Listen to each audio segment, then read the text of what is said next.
오늘은 민수기 11장부터 시작하도록 하겠습니다. 이제 11장부터 이스라엘 백성들의 본격적인 어떤 불평이 일어나기 시작하는 것을 우리가 볼 수가 있습니다. 10장 33절을 보시면 이제 여호와의 산을 떠나서 3일 길을 갈 때라고 표현되어 있는데요. 3일 길을 간 이후에 이제 11장 1절에서 그들이 하나님을 악한 말로 원망하고 그렇게 함으로써 이제 불이 나와서 진영 끝을 사르는 그 끔찍한 징계를 받게 됩니다. 그래서 이제 이 3일이라는 이 단어 자체는 사실 여러 번 나오게 됩니다. 특별히 홍해로부터 이스라엘 백성들이 홍해를 건너서 3일 길을 간 이후에 마라에서 쓴물 때문에 원망을 해요. 예, 근데 그거하고 굉장히 좀 유사하게 3일 광야길을 가고 난 뒤에 그들이 또 하나님께 원망을 합니다. 그래서 이것은 이제 출애굽기 15장 22절에 나오는 그 마라의 쓴물 사건하고 그 다음에 이 다베라라고 불리는 이 사건하고 굉장히 유사하게 나타납니다. 근데 똑같이 원망은 하지만 하나님의 대처는 조금 다른 양상을 띠는 것들을 우리가 좀 보게 되는데요. 하나님이 왜 그렇게 예전에 1년 전에 3일 길을 갈 때에는 물이 쓰다고 불평했지만 하나님이 심판하기는커녕 오히려 그 나무 가지를 던져서 그 쓴 물을 달게 만들어 주신 그런 은혜가 있는 반면 이 시점에 와서 이스라엘 백성들의 불평에 대해서 하나님 왜 이렇게 크게 진노하실까? 뭐 이런 여러 의문들이 이 본문에 좀 있습니다. 여하튼 그래서 이제 3일 길을 보통 학자들이 인간의 어떤 참음에 대한 한계 이런 것들을 많이 암시하는 그런 부분이 됩니다. 예를 들어서 모리아 산까지 아브라함이 이삭을 바칠 때도 그게 3일 길을 암시해 주고 있어요. 그래서 3일 길은 어떤 인간이 가지고 있는 한계가 다 드러나는 어떤 우리의 어떤 그런 아주 그 제약된 본성이 이렇게 드러나는 이런 시간으로 이렇게 보게 돼요. 사실 뭐 광야에서 사막에서 1시간만 있어도 그 뜨거운 그 햇빛 아래 이렇게 어지럽고 제대로 다닐 수 없는 그런 길들인데요. 여하튼 하나님이 구름 기둥으로 인도하시긴 하지만 이들이 가는 길에 굉장히 좀 많은 그런 어려움이 있었던 것 같고요. 그래서 하나님을 악한 말로 원망을 했습니다. 사실 이 본문의 그 악한 말의 내용이 뭔가에 대해서는 사실 밝히지 않고 있어요. 그런데 여기 악이라는 단어가 사실 앞에 나왔던 35절과 굉장히 대조가 돼요. 10장 35절에 하나님이 뭐라고 말씀하시는가 하면 주의 대적들을 흩으시고 주를 미워하는 자가 주의 앞에서 도망하게 하소서라고 이렇게 자기 백성들의 대적을 멸망시켜주고 백성과 함께 해달라라고 그 선한 의도로 하나님 앞에 35절에서 그 모세가 기도를 했는데요. 1절에서는 바로 그들이 오히려 이 악한 말로 원망을 합니다. 그래서 그 선한 것을 받았음에도 불구하고 악하게 불평하는 이런 아주 고의적인 대조를 여기서 사실 보여주고 있어요. 그들이 하나님 앞에 선한 것을 받았음에도 불구하고 불평하는 그런 모습들을 하나님께서 귀담아 들으셨고 또 심판하셨음을 우리가 보게 되고요. 사실 우리가 이제 일상생활 속에서 불평이라는 것 굉장히 좀 심각성에 대해서 무감각한 그런 일들이 많죠. 오늘도 여러분 하루를 지내면서 정치에 대해서 타고 다니는 자동차에 대해서 뭐 이웃에 대해서 남편과 아내에 대해서 우리 가족에 대해서 여러 많은 불평들 불만들 우리 항상 쏟아내는 그걸 좀 우리가 참 이게 일상적이죠. 예. 근데 불평이 뭐 간음이나 어떤 살인처럼 아주 심각한 죄일까? 그냥 뭐 누구나 할 수 있는 그리고 또 뭐 누구나 당연하다고 생각하는 이런 불평들에 대해서 하나님은 오히려 그 부분을 심판하시고 진노하시는 것들 우리가 좀 기억하면서 물론 이 불평과 어떤 그런 원망이라는 것 자체가 그럼 뭐 어떤 선지자도 하나님 앞에서 원망 불평하지 않았는가? 그건 아니죠. 그 하나님의 공의 혹은 하나님의 그 의로움이 왜 드러나지 않는가? 하박국 같은 경우도 하나님께 불평하고 그렇게 했지 않습니까? 그래서 그런 어떤 차원 높은 수준의 어떤 불평보다는 굉장히 좀 이기적이고 이런 부분에 대한 불평, 원망, 또 생활 어떤 삶 속에서 그 발생되는 풍족하지 못한 여유롭지 못한 이런 삶 속에서 발생되는 그래서 그 자족하기보다는 불평하는 또 비교 의식 뭐 이런 여러 가지가 있겠죠. 근데 이런 부분에 대해서는 하나님이 상당히 진노하시는 그런 부분들이 보고요. 그래서 이제 1차적으로 하나님이 심판하시는데 진 끝을 살랐다라고 이제 명시적으로 이야기해요. 그런데 이 진 끝에 하나님이 일단은 심판하시면서 경고를 주셨는데 실제로 그래 11장 그 부분을 계속 보다 보면 이 하나님의 심판이 점점 안으로 들어와요. 그래서 끝내는 미리암 모세의 그 누이가 되는 아론과 미리암에게까지 하나님의 심판이 임하는 그래서 이런 경로를 사실 여기서 암시해 주고 있습니다. 그래서 진 끝에 하나님의 심판이 시작이 되었으나 이런 경고에 그들이 계속해서 이렇게 바르게 반응하지 못하자 그 하나님의 심판이 점점 이제 진 안으로 들어와서 마침내 어떤 의미에서는 가장 그 이스라엘의 핵심이라고 할 수 있는 지도자들이 이렇게 원망, 질투, 시기 이런 것들에 사로잡혀서 하나님의 끔찍한 심판을 받는 그런 모습들을 여기서 볼 수 있습니다. 자, 그러면 이런 하나님의 심판 앞에서 이걸 해소할 수 있는 구체적인 방법이 뭘까? 저자는 여기서 그것이 바로 모세의 중보기도의 효과 때문에 이 하나님의 진노가 누그러지고 또 그 결과가 아주 가볍게 바뀔 수 있는 사실 죄라는 것, 원명불평이라는 게 아주 심각한 죄지만 또 그런 결과를 갖고 오지만 모세의 중보기도로 인해서 그 결과가 바뀐다라는 사실을 여기서 암시해주고 있어요. 그리고 이제 우리가 여기 다베라에서는 모세가 중보기도를 하지만요. 그 다음에 이제 기브와 탓다와라는 그러니까 그 이스라엘 백성들이 고기가 먹고 싶어서 불평하고 원망하는 이 상황 속에서는 모세가 중보기도를 못해요. 그래서 이들이 이스라엘 백성들이 훨씬 더 많은 심판을 받는 끔찍한 일들이 있게 됩니다. 그래서 모세의 중보기도가 이 범죄한 이스라엘 백성들과 하나님의 진노 사이를 어떻게 누그러뜨리는지 이런 것들을 또 여기서 한편 대조하고요. 마지막에 이제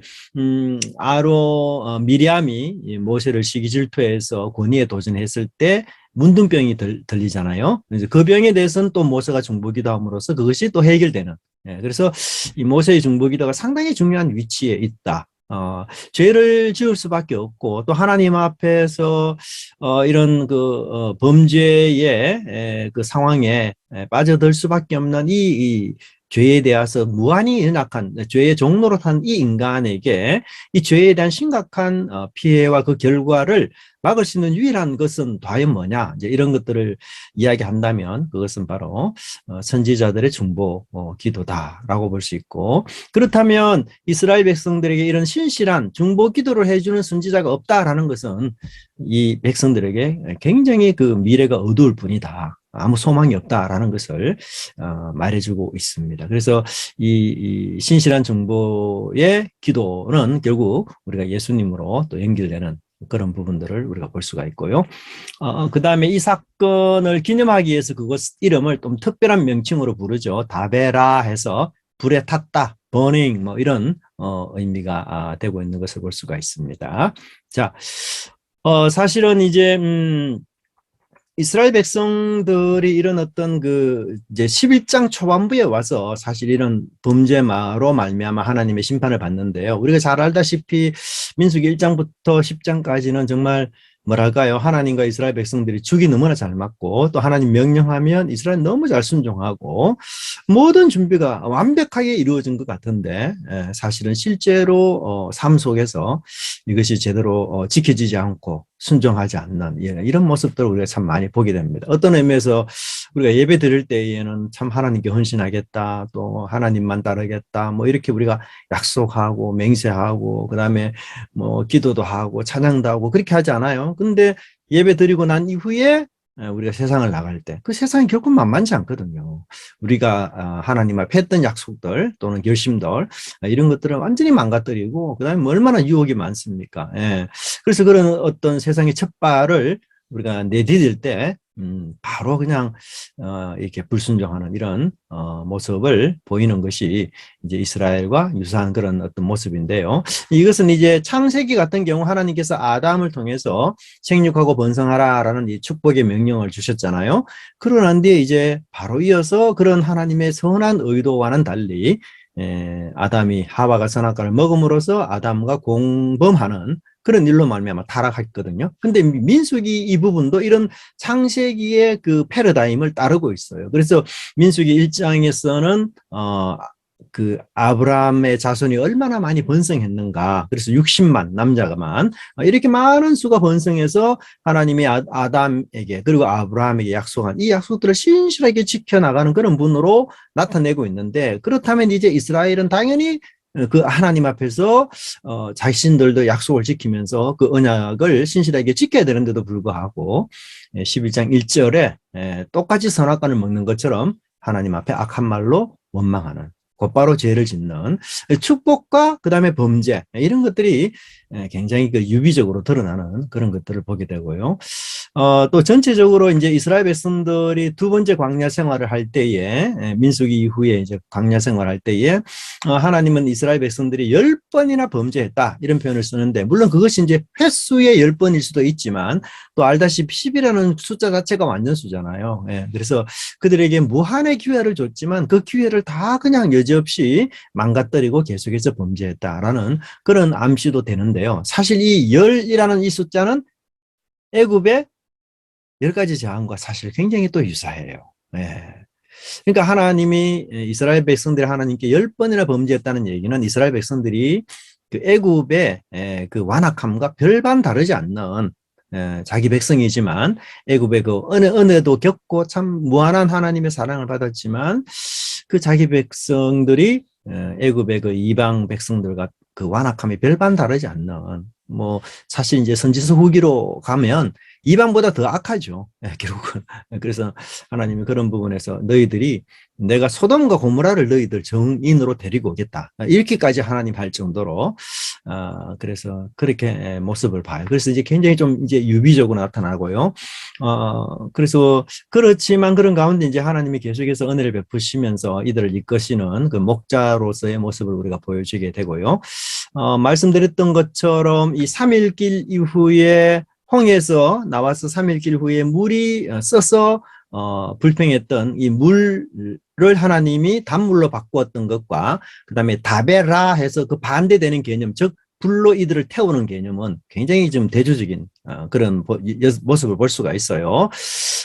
그래서 이제 이 홍해를 건너서 시내산에 도착하기까지는 하나님께서 이스라엘에게 계속해서 이제 뭐 필요한 것들을 베푸시고 그들의 원망과 불평을 하나님 다 들어주시면서 그들이 원하는 것을 하나님이 채워주시고 또 이렇게 만들어 가시는, 물이라는 것 자체에서 벌써 그런 어떤 암시가 깔려 있다면, 이제 시내산에서 모든 것이 준비가 되어서 이제 약속의 땅으로 출발하는 이 시점에서 첫 번째 하나님의 심판이 불로 나온다는 얘기 자체는 이들의 그 요구, 불평, 원망 이런 것들에 대한 하나님의 대처가 앞부분과는 상당히 다를 것을 그렇게 예측하고 있어요.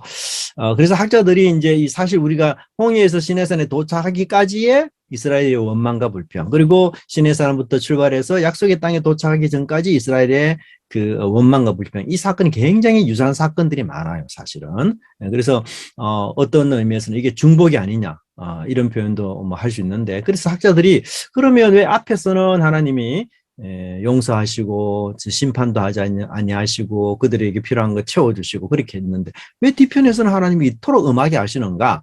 이게 보통 이제 두 가지를 예를 들어요, 학자들이. 첫째는 뭔가 하면 하나님에 대한 알미 많이 바뀌었다는 거죠. 그래서 이스라엘 백성들은 홍해를 건너서 시내산에 오기까지는 아직 하나님을 잘 모르는 그런 상태였고, 이제 신의 산에서 하나님 그들 나타나시고 언약을 맺으시고 그다음에 뭐 얼마나 많은 기적들을 또 중간에 보여주셨잖아요. 그리고 민수기에서 하나님이 성막에 나타나시고 또 예배 받으시고 불로 또 나타나, 이런 여러 장면 통해서 이스라엘 백성들이 굉장히 이제 하나님을 깊이 알아가는 이런 수준에 왔다는 거죠. 그럼에도 불구하고 그들의 어떤 그 행동들은 변화되지 않는 이런 모습 때문에 하나님이 굉장히 좀 전과는 달리 심판하시고, 두 번째 사항은 뭔가 하면 앞부분에서는 이스라엘 백성들이 주로 필수적인 부분에 대해서 불평했어요. 그래서 없으면 안 되는 이런 필수적인 부분들. 그런데 이제 이 후반부에 나오는 내용들은 사실 필수가 아니고 없어도 되는 그런 것들에 대한 원망과 불평, 그런 것들이었습니다.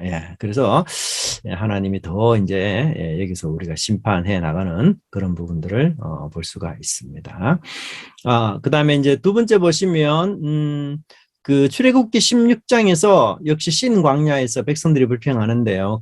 그때는 양식 결핍이 원인이었어요. 근데 여기 민수기 우리 11장에서는 양식의 다양성의 결핍 원인이었습니다. 그래서 1년 내내 먹던 이 만나가 뭐 너무 이제 실정이 났다. 그래서 그들이 애굽에서 먹었던 신선한 채소, 생선, 고기 뭐 이런 것들 너무 그리워했고요. 근데 이런 불평들이 급기야는 그 출애굽에 대한 불평까지 연결이 돼요. 그래서 우리가 이제 불평과 원망 자체가 뭐 어느 정도 하나님이 그것을 수용하기도 하고 어려운 삶에 대해서 하나님이 동조하기도 하지만, 그러나 이 불평이 하나님, 그럴 바에는 나를 구원하지 말지 왜 구원했습니까? 라는 이 하나님의 구원 사회까지 흔들어 가서는 안 돼요. 우리가 이제 남편과 아내가 가끔 다투고 싸우기도 하잖아요. 근데 그 싸움에서 아내가 내가 당신 같은 남편 만나 너무 후회된다 이런 말 해버리면 이거는 뭐 함께 살지 말자는 얘기잖아요. 그래서 우리가 남편과 아내 관계에서도 뭐 싸우고 이렇게 뭐 서로 그렇게 이제 티격태격하지만 해야 될 말이 있고 안 해야 될 말이 있죠. 그거는 그런 선은 넘어서는 안 되죠. 근데 이스라엘 백성들이 지금 그런 선을 넘어서서 사실 출애굽에 대한 불평까지로 연결이 되고요. 알다시피 이제 14장에 가면 이스라엘 백성들이 가데스 바네아에서 회군하자, 아예 지도자를 세워서 다시 애굽으로 돌아가자. 이거는 진짜 망언이거든요. 하나님의 구속에 그 은혜들을 완전히 부정하고 부인하고 그것을 아주 그냥 무시하는 이런 이런 사항이었기 때문에 하나님이 굉장히 화를 내시고 아주 심각하게 하는 분노하시는 그런 장면들을 볼 수가 있습니다. 자, 4절부터 보면 이제 이 그 불평의 원인이 그럼 뭐냐? 4절에 보시면 섞인 무리들, 그들로부터 시작이 되었다.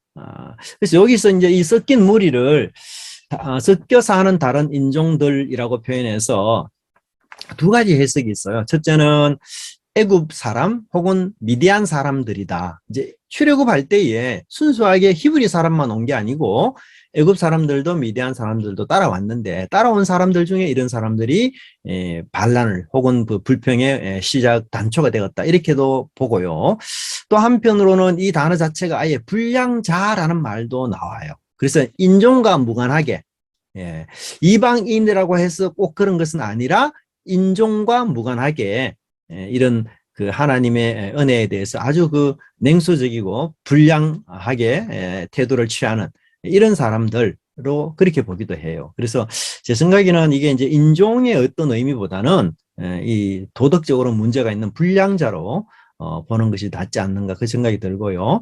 왜냐하면 이제 이들이 탐욕이라는 말을 표현해요. 이 저자가 이들이 그 생선과 오이와 참외와 부추와 파와 마늘들을 먹은 것 이걸 기억을 하면서 너무 힘들다 만나만 먹는 것. 근데 이것을 성경에서는 탐욕이라고 이야기하거든요. 그러니까 만나의 불평은 정당한 게 아니고 지나친 욕심에서 비롯된 것이다. 이 성경 저자의 판단이 그래요. 그래서 탐욕이라는 말을 통해서 아마 불량자하고 쉽게 연결이 되기 때문에 그렇게 좀 그 인종보다는 이 도덕적으로 문제가 있는 사람들로 보는 게 좋지 않을까 이제 그 생각이 들고요. 근데 이들의 울음이 사실은 이제 전파됩니다. 그래서 4절을 보시면 이스라엘 자손들도 이들의 불평에 전염이 되어서 울기 시작해요. 그다음에 10절에 보면 더 확대되어서 백성들의 온 가족들이 장막문에서 또 울게 됩니다. 근데 이게 또 더 확대돼서 10절에 보시면 모세가 듣고 또 불평해요. 그러니까 원망과 불평이 바깥에서부터 안으로 들어오는 방향이죠. 그래서 이 그 탐욕에 섞인 사람들이 우니까 거기에 이스라엘 사람들이 동조해서 또 울고 거기에 또 온 가족들이 또 동조해서 울고 모세가 들으면 지도자로서 이걸 잘 판단해야 되는데 모세도 이게 너무 짜증나고 힘드는 일이라서 또 하나님께 원망하고 이게 불평이 어떻게 전파되는지 우리가 잘 알 수가 있는 것이죠. 그죠? 사실 우리가 교회가 어떤 의미에서는 문을 열어서 이런 불량자들 또 뭐 온전치 못한 사람들 이런 사람들도 우리가 문을 열어서 받아들이고 또 그들에게 복음도 전하고 말씀도 가르치고 이렇게 해야 되는 건 맞죠. 근데 또 한편으로 이들이 그렇게 하나님의 말씀으로 완전히 개량이 되지 않고 그렇게 되면은 이들이 오히려 이들의 어떤 그런 그 뭐랄까 불평이 온 교회를 그냥 전염시키고 망가뜨리는 심지어 지도자까지도 이 불평의 피해자가 되는 이런 것이 사실 우리가 살아가는 어떤 교회의 그런 그 상황이 아닌가 그 생각이 들어요.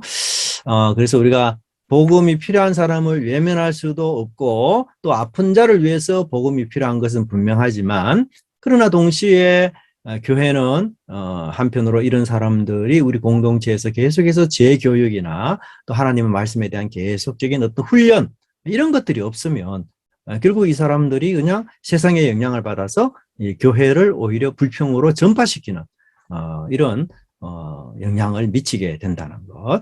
그래서 우리가 영적인 이런 그 뭐 죄의 위험성이랄까요? 원망이라는 전염병 이런 것들을 우리가 늘 경계해야 되고 이제 그런 얘기들을 주변에서 우리가 들었을 때에 이게 동조하고 막 맞아 막 손뼉을 치기보다는 그게 사실인가 한번 보자. 진짜 우리가 그런지에 대해서 좀 더 기도하자. 뭐 이렇게 해서 어느 정도 이걸 누구뜨리는 이런 표현들이 있어야 되는데 그렇지 않고 동조하고 그냥 같이 이런 어떤 모습은 이 공동체를 굉장히 사실 위험에 빠뜨리는 그런 요인이 될 수 있다라고 볼 수가 있죠. 그 다음에 이제 모세도 기뻐하지 않았다고 표현되는데요. 이게 이제 원어로는 모세가 보기에 악했다라고 이야기해요. 근데 사실 모세는 어떤 도덕적 판단은 했지만 또 한편으로 이들의 원망에 자신의 또 그 한계성을 느끼면서 하나님께 또 모세가 불평 원망하는 이런 모습들을 보게 됩니다. 그래서 사실 우리가 제일 어려운 게 뭡니까? 문제를 해결해야 될 사람이 불평 원망하면 문제 해결 길이 없어요. 사실 우리가 앞에서 이 이스라엘 백성들의 문제를 중보기도했던 모세가 해결했잖아요. 어떤 의미에서. 근데 해결자는 모세인데 모세가 그냥 불평 원망해버리니까 어떻게 해결될 수가 없는 거죠. 그래서 우리가 이게 지도자들이 가는 어떤 고충들 또 이 공동체의 문제를 껴안고 갈 때에 그런 어떤 그 어려움들 이런 것들을 우리가 충분히 좀 섬기는 분들이 이해해주고 함께 지려고 하고 이런 자세가 참 중요한 것 같아요. 자, 그 다음에 이제 5절에 보면 이들이 애굽에 돌아가고 싶다라는 얘기들 참 끔찍한 얘기죠. 여호와의 장자의 정체성을 팔아서 애굽의 노예의 음식을 먹으려는 그들의 외침. 그러니까 하나님이 그들을 왜 애굽에서 구원하셨어요? 그 정체성, 그 사명 이런 것들이 그 애굽의 출애굽의 모든 것이 다 있는데 그걸 이제 다 전면 부정하겠다 이런 암시가 깔린 거죠. 근데 뭐 때문에? 단지 먹는 것 때문에 너무나 어처구니 없는 그런 그들의 욕구 불만으로 우리가 볼 수가 있고요. 그래서 이게 이제 역출애굽의 주제죠. 우리 애굽으로 돌아가자. 이 반출애굽 혹은 역출애굽은 하나님의 위대한 구원 사역을 전면적으로 부정하는 그런 큰 반영으로 우리가 볼 수가 있어요. 자, 그렇다면 이들의 불평이 정말 정당한가 살펴보면 그렇지 않아요. 사실 여러분 애굽에서 이들이 어떻게 살았습니까? 노예로 살았어요. 엄청난 학대를 받지 않았습니까? 단지 뭐 먹을 것은 좀 풍족했을지 몰라도 자유도 빼앗기고 노예로 사는 혹독한 그런 어려움에서 그들이 너무 힘들어서 하나님께 부르짖잖아요. 그러니까 이 불평은 뭔가 하면 과거를 팩트로 정당하게 보지 못하게 만들어요. 그래서 불평은 항상 과거를 미화합니다. 미화. 야, 과거를. 불평하는 사람, 현재 불평하는 사람들을 보면은 과거를 미화해요. 야, 옛날에는 내가 이랬는데, 이러면서. 예. 그리고는 지금 뭐예요? 현재에 대해서 불평하고, 그리고, 미래에 대해서 하나님을 신뢰하지 못하게 만들어요. 예. 그래서 불평은 사실 뭐예요? 모든 것, 하나님이 주신 현재, 과거, 미래 모든 것들을 파괴하는 게 불평의 아주 기본적인 거예요. 예, 그래서 이런 불평과 원망이 바로 불신으로 그렇게 볼 수가 있습니다.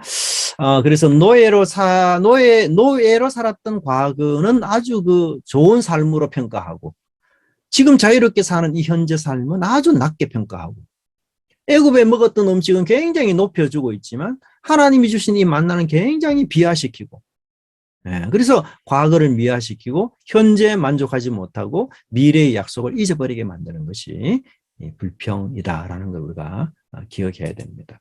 또 한편으로 우리가 사는 이 세상은 광야라는 거죠. 광야. 네. 저와 여러분이 사는 뭐 우리의 삶의 여정이 다 광야잖아요. 어떤 의미에서 우리가 천국 가기 전까지는. 그러니까 광야라는 삶은 항상 부족하고 항상 모자라고 그런 것 아니에요. 차고 넘치는 것이 아니에요. 예. 그래서 우리가 사실은 채워지지 않는 것들이 많죠. 그럼에도 불구하고 자족하고 또 하나님이 때를 따라서 도우실 것을 내가 믿고, 그래서 그 현재를 내가 감사하면서 또 미래에 대해서 내가 하나님께 의지하고, 예. 그렇게 우리가 살아가는 것이 광야에서 살아가는 우리 자세인데, 이스라엘 백성들은 그런 것들을 상실한 것을 볼 수 있어요. 자, 근데 재미난 것은 이 갑자기 7절과 9절의 문맥에 이제 엉뚱한 내용이 들어와요. 그게 뭔가 하면 하나님이 주시는 만나에 대한 설명이 나와요. 여러분, 이 사실 이 문단을 자세히 보시면 불평 에피소드가 나오다가요, 갑자기 7, 8절에 7절부터 9절까지 하나님이 주시는 만나에 대한 내용이 나오고요. 다시 10절부터 불평 에피소드가 또 이어져요. 그래서 이게 샌드위치처럼 앞에 불평, 뒤에 불평, 근데 가운데는 하나님이 만나를 어떻게 주시는가, 이런 구조를 갖고 있어요. 여러분들이 왜 이런 구조를 가질까 좀 이상하잖아. 여러분들 얘기할 때에 연이어서 얘기하는 게 좋지. 이게 중간에 딱 끊어버리고, 그죠? 다른 주제 얘기하다가 또다시 그 주제 돌아와서 이야기하면 앞에 뭐라 했지? 뭐 보통 우리 이러잖아요. 이게 이야기 치고는 어려운 얘기 화법이거든요. 근데 저자가 의도적으로 여기에 하나님이 주시는 만나를 설명하고 있어요. 이것은 뭘 이야기하는가 하면 이들의 원망과 불평, 그 만나가 너무 먹기 싫다, 정말 맛없는 거다, 진짜 너무 힘든 거다라는 이 원망과 불평이 과연 정당한지를 생각나게 하는, 한번 생각해 보라는 의도로 지금 여기에 중간에 사건을 진행시키지 않고 갑자기 설명문을 탁 집어넣어서 이야기하고 있어요. 그래서 특별히 구절을 보면은 만나가 밤중이라고 설명해요. 밤중. 자, 이거는 이스라엘을 하나님은 먹이시기 위해서 잠도 주무시지 않고 장자 이스라엘을 먹이기 위해서 밤중에도 쉬지 않고 일하시는, 정말 물론 하나님이기 때문에 쉼이 필요 없는 분이지만, 그러나 우리는 쉬고 잠을 자는 중에도 하나님은 그 자녀를 먹이시기 위해서 수고하시고 애쓰시는 그런 부분들로 우리가 연결되고요. 두 번째는 맛이 없는 게 아니에요. 18절에 여러분 그 설명을 보시면 맷돌에 갈고 절구에 찢고 가마에 삶고 과자도 만들 수 있죠. 그리고 기름 섞은 과자 맛. 기름 섞은 과자 맛은, 기름이 섞이면 과자가 맛있을까요? 맛없을까요? 무조건 맛있습니다, 여러분. 예. 뭐든지 기름에 튀겨보세요. 무조건 맛있어요. 무조건. 예. 그러니까 굉장히 맛있는 거예요, 사실은. 예. 그런데도, 그리고 여기 이제 조리법이 굉장히 다양하잖아요. 조리법. 맷돌, 절구, 가마. 우리 이제 쌀 같은 경우도 밥을 해 먹기도 하지만 떡으로도 만들어 먹잖아요. 죽으로도 만들어 먹잖아요. 또 튀겨서 과자도 되죠. 그런 식의 어떤 굉장히 다양한 조리법이 가능한 그런 것인데도 불구하고, 그들이 이런 부분에 대해서 거부해요. 그래서 이들의 어떤 불평이 정당하지 못하다라는 것을 암시해 주고 있고요. 자, 시편 같은 경우는 이 만나를 좀 색다르게 설명을 하는데, 그게 뭔가 하면 하늘에서 내려오는 신령한 만나로 이야기해요. 그래서 이게 뭐냐, 하늘 양식이다 이렇게 말해요. 하늘 양식. 그래서 천사들이 먹는 양식이다 이렇게 우리가 말할 수 있겠죠. 근데 하늘 양식, 하늘에서 내려오는 양식은 결국 누구예요? 신약에 보면 예수님뿐이에요. 예. 예수님만 유일하게 하늘에서 내려온 양식이거든요. 예. 그러니까 이 이스라엘 백성들이 애굽의 진수성찬 산의 진미를 찾는다는 얘기는 뭔가 하면 결국 예수님을 거부하고 세상의 얘기들 그런 것들을 좋아하고 그걸 따라가는 그런 것을 설명하고 있습니다. 예. 그래서 사실 우리가 교회에서도 어찌 보면 뭐 설교나 내용들이 세상에서 흔히 들을 수 있는 내용들을 교회에서도 하고 그러면 교회와 이 세상의 차이점이 도대체 뭐냐? 유일성이 뭐냐? 독특성이 뭐냐? 뭐 이런 게 막 무너지잖아요. 근데 교회는 정말 하늘 양식에 대한 얘기를 해야 되지 뭐 세상의 어떤 세속적인 뉴스 뭐 이런 여러 가지 것들로 사실 우리 귀를 즐겁게 하는데 초점이 있는 것이 아니라는 것 우리가 그렇게 알 수가 있습니다. 그죠? 네. 자, 그다음에 10절에 보시면 이제 이런 일에 대해서 하나님과 모세가 이제 그 진노를 하고요. 하지만 11절에 보면 모세가 좌절을 드러냅니다. 예, 참 너무너무 힘들다. 그래서 참 죽고 싶다. 이런 어떤 좌절과 절망감. 이런 것들은 모세가 11절부터 이제 15절까지 언급하는데요. 모세가 얼마나 그 좌절이 심했으면 15절에 뭐라고 말하는가 하면 즉시 나를 죽여 이렇게 표현해요. 네. 여러분 누가 너무너무 나를 힘들게 해서 죽고 싶다 그런 경험 있습니까? 참 그런 경험 잘 없잖아요 우리가 그죠? 아무리 나를 뭐 힘들게 하더라도 예. 근데 물론 모세가 이제 공동체 전체를 이렇게 맡아서 책임 있게 일하다 보니까 그것도 책임에 또 민감해야 되니까 그래서 이제 그런 책임을 감당할 수 없는 이 자기의 어떤 능력 밖의 일을 요구하니까 나는 진짜 이런 건 못한다. 뭐 이러면서 이제 죽여달라고 하나님께 이야기하는데요. 참 우리가 이제 믿음의 조상들 또는 영웅들, 선배들 이런 분들도 이런 어떤 급격한 어떤 그 신앙적인 퇴보 또 이 믿음을 상실하는 이런 어떤 부분들 뭐 모세만 그랬습니까? 엘리야도 자기 로뎀 나무가에서 죽고 싶다 했잖아요. 신앙의 위대한 인물들이 이런 어떤 성격적인 모습들이 가끔씩 나와요. 그래서 여러분들 주변에 이런 분들이 있다고 해서 너무 막 낙심, 절망하지 마시고 참 그 짐이 얼마나 무거울까 이렇게 이해하면서 하나님께서 위로하신 것처럼 그렇게 위로해 나가는 그런 부분들을 우리가 볼 수가 있습니다. 그죠? 자, 이 구절 안에서 모세가요 자신을 지칭하는 단어가 20번이나 나와요. 20번. 네.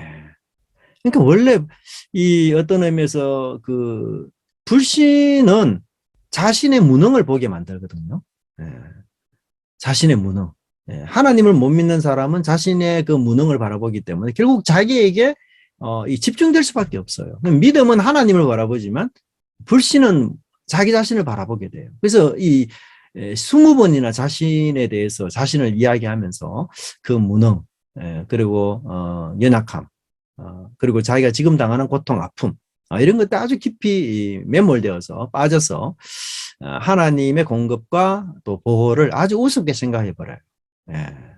그래서 이제 이 우울에 빠진 것과 유사한 그래서 아마도 이제 여러분들이 모세가 이제 1장부터 10장까지 얼마나 백성들이 준비도 잘하고 순종도 너무 잘하고 이래서 야 이제 뭐 금방 가나안 땅에 약속의 땅에 도착할 거다 이런 어떤 밝은 미래의 전망을 가지고 이스라엘 백성들을 이끌고 나왔는데 그냥 다베라 사건이 일어나죠. 그리고 뭐 얼마 있지 않아 가지고 또 이런 일들로 온 그 200만 명이나 되는 사람이 운다 생각해 보세요. 여러분 그 감당이 안 되죠.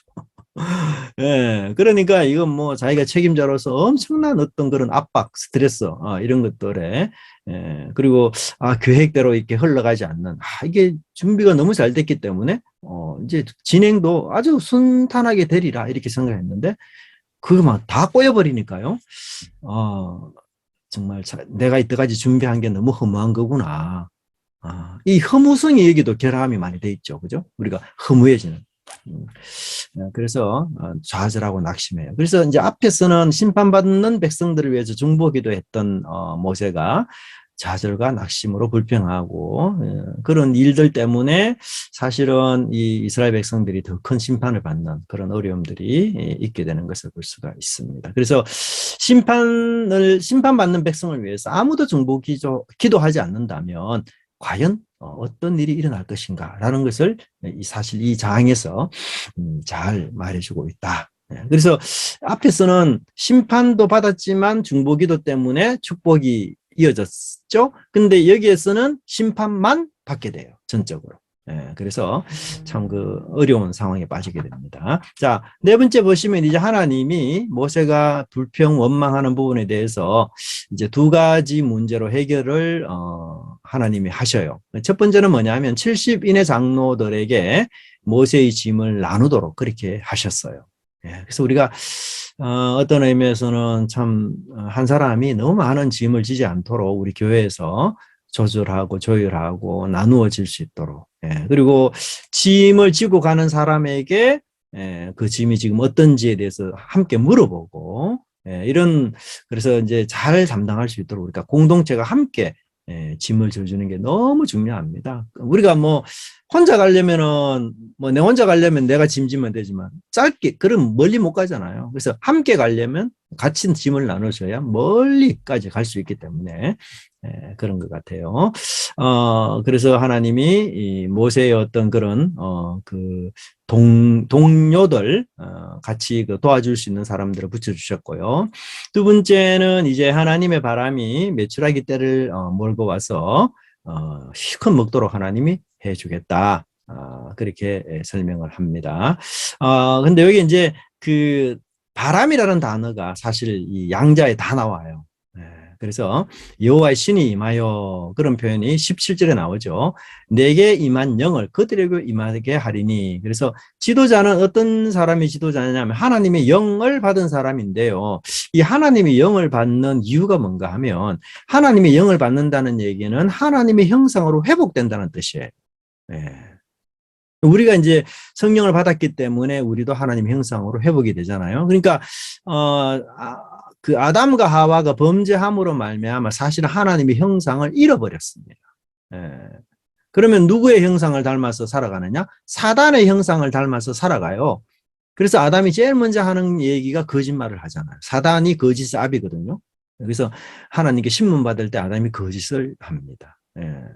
근데 이런 인간을 완전히 바꿀 수 있는 유일한 것은 새 창조의 능력, 즉 성령께서 우리 가운데 오셔서 하나님의 영으로 회복시켜 나가는 그런 부분들을 이야기해요. 그래서 하나님의 영으로 회복된 사람은 계시적인 면에서 탁월한 지혜가 있어요. 그래서 이 계시적인 면에서 탁월한 지혜가 있기 때문에 참과 거짓, 진리와 진리가 아닌 것을 구분할 수 있어요.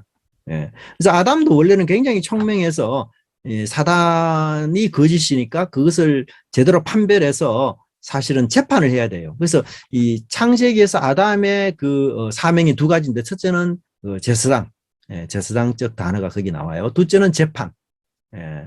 그 선악을 알게 하는 나무라는 자체가 사실 재판 기능이에요. 재판. 그렇게 해서 아담을 사단을 뱀을 쫓아내야 되는데 그렇게 하지 못한 거죠. 근데 이제 그 영을 다시 부어 주셔서 그리고 그 하나님의 계시를 충만하게 주심으로 그것을 분별하여 나갈 수 있도록 하셨어요. 자, 두 번째도 역시 이제 이 메추라기를 그러면 어떻게 하나님 몰고 오시는가 하시면, 그게 바람이라는 표현이 나와요. 그죠? 네. 그래서, 하나님께서 바람을 통해서 메추라기를 몰고 와서 백성들을 실컷 먹게 만들어요. 근데 저기 재밌는 거는 이 바람이라는 단어가 한편으로는 하나님의 영, 또 한편으로는 메추라기를 몰고 오는 거죠. 근데 이게 재밌는 거는 하나님의 영은 성막들에 임해요. 거룩한, 정결한 성막들에 임해요. 근데 메추라기는 진 바깥에 떨어져요. 근데 이게 지리적으로 보면은 그 정결하고 거룩한 성막들과 부정과 죽음이 연결되어 있는 진 바깥이 대조가 되고 있어요. 굉장히. 그리고 하나님의 신은 하나님을 향하도록 이끄는 반면에 메추라기는 오히려 하나님으로부터 멀어지게 만들어요. 그래서 그 이스라엘 백성들의 삶과 죽음이라는 것이 메추라기를 먹는다고 해서 내가 풍성한 삶을 누리는 것이 아니라 하나님으로 향할 때에 그들의 삶이 풍성해진다는 것을 사실 암시하고 있습니다. 이 표현들이. 자, 그다음에 이런 하나님의 말씀에도 불구하고 모세는 불신으로 반응하죠. 21절부터 23절. 그래서 그 영적 침체에 빠진 증거 중에 하나가 뭐냐 하면요. 그 모든 말에 시비를 걸어요. 모든 말에.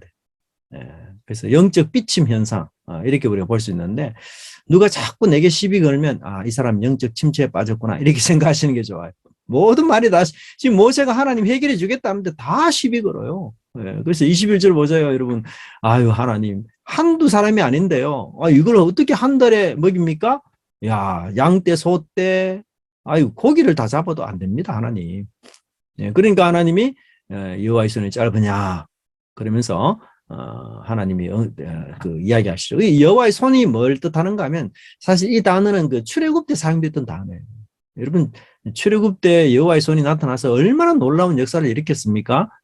그렇게 함으로써 하나님께서 모세의 불신을 책망하셨어요. 그래서 그 지팡이 모세가 손에 잡은 지팡이잖아요. 이게 치면은 피로 변하고 또 아론의 손을 잡은 지팡이도 땅을 치면 티끌로 변하고 그래서 하나님의 손과 함께하는 권능 이것이 사실 뭐 몇 년 전에 경험했지만 모세는 현실 문제 때문에 이런 믿음을 발휘하지 못하는 그런 모습들이 나오고 있습니다. 네. 자, 그리고 이제 그 도표를 보시면 11장 16절, 22절, 24절, 32절 이 표현에 모은다는 단어가 굉장히 반복적으로 나와요. 그래서 하나님은 70인 장로를 모으라 해서 모세가 이제 그 24절에 순종해요. 근데 22절에 보면은 모세가 굉장히 그 하나님께 시비를 걸어요. 아유, 하나님, 양떼, 소떼, 바다의 모든 고기를 모은들 어떻게 먹이겠습니까? 근데 32절에 보면 하나님의 말씀에 응해서 백성들이 종일 메추라기를 모으도록 하나님 그렇게 하셔요. 그래서 이 단어를 통해서 하나님이 얼마나 자신의 약속에 신실한가를 설명하고요. 자, 두 가지를 약속하셨죠. 70인 지도자, 그 다음에 메추라기 주겠다. 그래서 24절부터 먼저 70인 지도자에 대한 얘기를 쭉 나와요. 네. 자, 70인 지도자에게 하나님이 그 영을 주셨는데요. 그 여기서 이제 예언하는 영을 하나님이 주셨다. 그렇게 표현되죠. 영이 임하실 때에 그들이 예언했다. 그렇게 표현되고 있습니다. 물론 이게 이제 그 한순간에 예언한 그런 내용으로 볼 수가 있고요.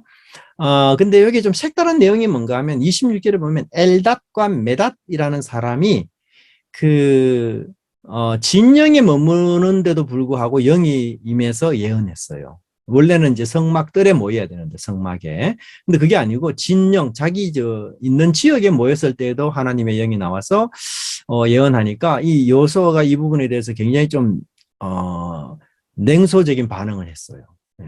그래서 여호수아가 이것에 대해서 이 엘닷과 메닷에 대해서 뭐랄까요, 좀 징계합시다. 오지도 않았는데 왜 진중에서 예언하고 이거 예언하는 거 굉장히 중요한 일인데 함부로 하면 되겠습니까? 뭐 이런 쪽으로 이제 이야기를 했죠.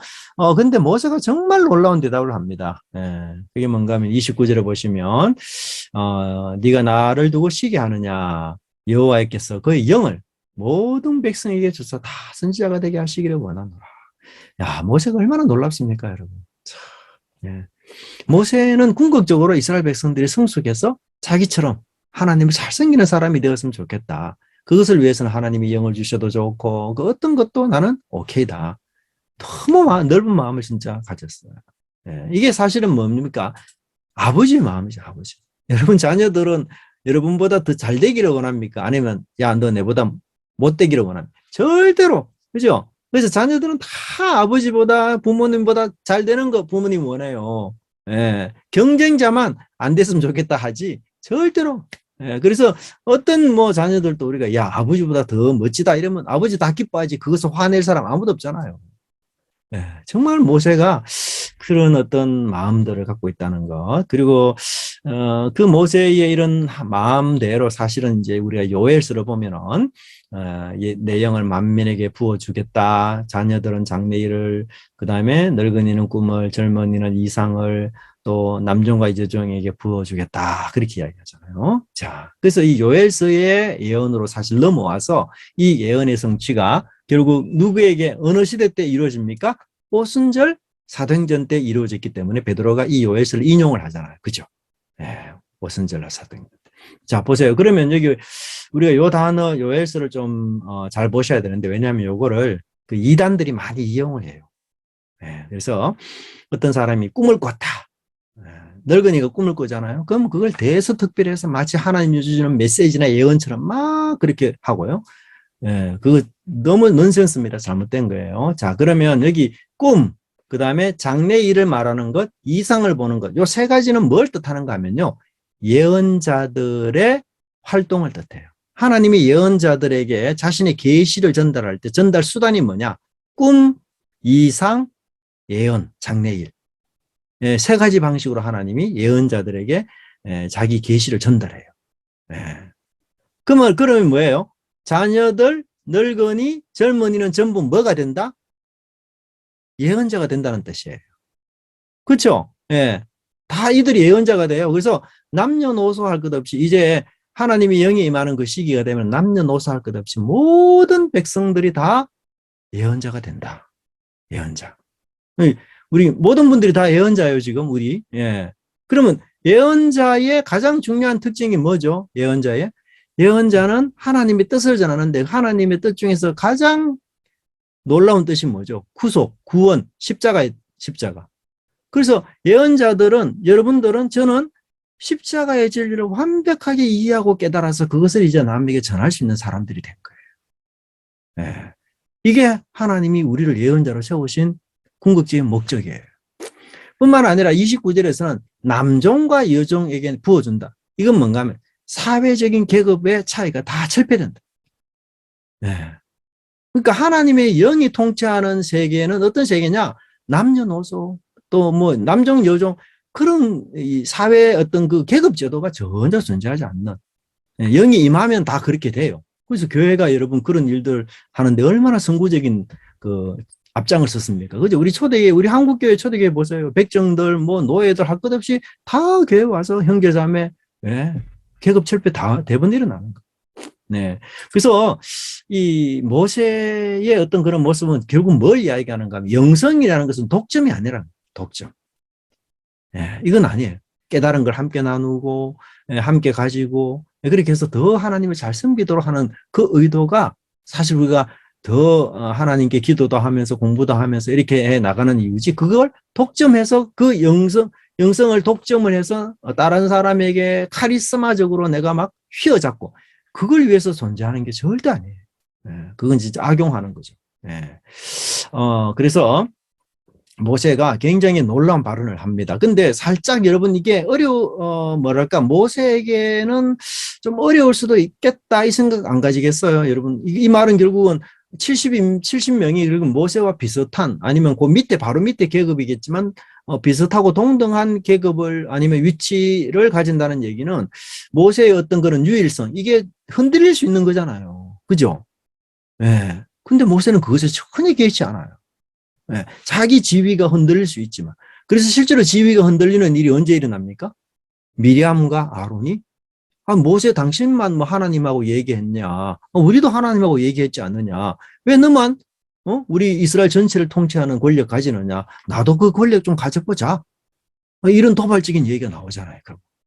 예. 그러니까 이 항상 그 반대편의 어떤 역작용이 있어요. 그럼에도 불구하고 모세는 그 본질을 찾고, 그리고 그 영성을 함께 나누어서 모두가 자신처럼 성장하고 성숙하는 그런 사람들로 세워지는 것. 이거를 정말 바라보고 꿈꾸는 그런 사람이었다. 그것을 이야기해요. 그래서 우리도 이제 교회 안에서 어떤 분은 영적으로 또 탁월한 분들도 있고 그렇지 못한 분들도 있지만, 그런 것들과 비교 막 이렇게 하기보다는 모두가 이 모세처럼 혹은 나처럼 혹은 여기 나오는 그런 내용들의 오순절에 나왔던 그런 것들처럼 하나님 앞에서 진짜 특별한 존재로서 자기의 독특한 은사와 능력 이런 것들을 잘 함양을 해서 정말 반듯하게 잘 써가는 그런 모습들로 우리가 세워지기를 다 서로서로 지원하고 후원하고 기도해주고 그래서 항상 나보다 잘 돼야지. 나보다 더 멋진 사람 돼야지. 이런 소원의 마음들이 우리 공동체에 녹아있다면 그 얼마나 행복한 공동체겠어요? 진짜 그런 공동체 내가 가고 싶고 어울리고 싶고 그렇지 않겠어요? 그죠? 그래서 그런 어떤 씀씀이들 마음들이 우리 속에 다 있어야 될 것을 우리가 설명하고 있습니다. 또 한편으로 사실 여기서는 이제 모세보다 더 나은 중보자 예수님을 우리가 또 살펴볼 필요가 있는데요. 뭐 예수님은 가까운 제자들이 배신하고 다 도망가고 정말 겟세마네 마지막 기도 속에서 예수님을 위해서 그냥 기도하기는커녕 잠들은 이런 형편없는 제자들 그런 제자들을 위해서도 예수님이 중보기도 하시고 그렇게 그래서 이 모세보다도 더 완벽한 중보기도자로 그렇게 예수님이 오셨다는 것 우리가 좀 기억하면 좋을 것 같고요. 11장 마지막 부분에서 이제 기브로 탔다 와라는 표현이 나옵니다. 31절부터 보면 실제로 이제 메추라기를 거기에 이제 하나님이 진사면에 떨어지게 해서 그게 이제 2200리터를 잡게 했는데 이게 이제 얼마 정도 되는 양인가 하면 1.5리터 병으로 1467개나 돼요. 엄청 많죠. 그래서 이제 이 잡은 메추라기를 진 사면에 이렇게 다 펴두었다. 이 펴두었다는 말은 뭔가 하면 이제 고기를 말린다는 얘기거든요. 여러분들이 뭐 우리 오늘날은 냉장고가 있어가지고 잘 이제 음식이 상하는 그런 일이 없지만 이때는 그런 게 없잖아요. 그러니까 안 상하고 이런 그 맛있는 음식을 오래 먹기 위해서는 말려서 가지고 가는 게 제일 좋은 거거든요. 그러니까 먹고 난 뒤에 하나님이 양만큼 거두고 먹으면 되는데 그게 아니고 이거 언제 이런 고기 다시 먹겠냐 이렇게 해서 많이 잡아서 최대한 고기를 말려가지고 많이 가지고 가려고 하는 거예요. 그래서 그들이 정말 뭐 오랜만에 먹는 특식 별미 때문에 뭐 눈이 아주 뒤집혀 버린 거죠. 그래서 이 메추라기를 먹는 일에는 절제도 믿음도 약속도 필요 없어요. 그래서 오직 동물적인 본능 최대한 많이 거두고 그래서 최대한 많이 보관하는 것 이게 최고였습니다. 그래서 그 탐욕을 정말 부릴 수 있는 데까지 다 부리는 그런 모습들을 우리가 보게 됩니다. 제가 이 본문을 보면서 저도 탐욕 부린 이게 참 인간 욕심이라는 게 정말 저도 이게 참 주체나 뭐 감당이 잘 안 되던데 예전에 저희가 이제 안동에서 사역할 때에 우리 성소년 사역자들이 안동에 놀러 온 적이 있어요. 그때 우리 집사람이 안동에는 여러분 그 민물고기찜이 유명해요. 그래서 매기 매운탕 뭐 이런 거 있잖아요. 왜냐하면 그 댐들이 많거든요. 근데 이제 향어찜이 유명해요. 향어찜.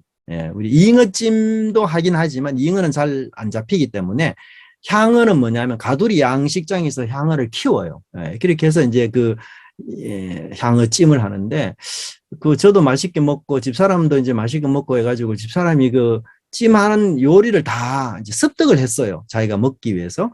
그래서 제가 이제 우리 간사님들 섬긴다고 이제 향어를 잡으러 갔어요. 향어를 한 15마리 정도 한 25cm, 30cm 되는 아주 큰 놈들이거든요. 양식장에 가면 팔아요. 그래서 그걸 이제 제가 잡으러 이제 갔는데 그 주인이 저한테 뜰채를 주면서 그 보고 이제 큰 거 마음대로 골라가세요. 그런데 그게 욕심 때문에요. 이거 잡았더니만 이놈이 또 작은 것 같아. 그리고 또 큰 놈 또 다시 풀어주고 큰 놈, 못 잡겠어요. 그래서 제가 주인 보고 당신 좀 잡아달라. 15마리 잡는데 1시간 이상 걸릴 것 같아요. 도저히 안 되겠다.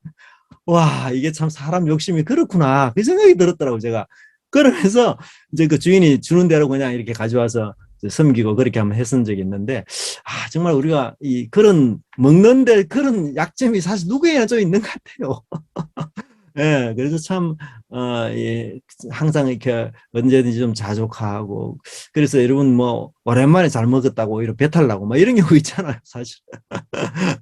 그래서, 참, 이 음식이나 이런 것들의 부분에서 또는 이 욕심, 뭐 이게 꼭 다른 사람에게는 또 다른 것이 내게는 또 탐욕이 될 수 있겠죠. 그런 부분에서 우리가 참 절제하고 하나님이 때를 따라 주신다는 건 늘 좀 기억하는 것.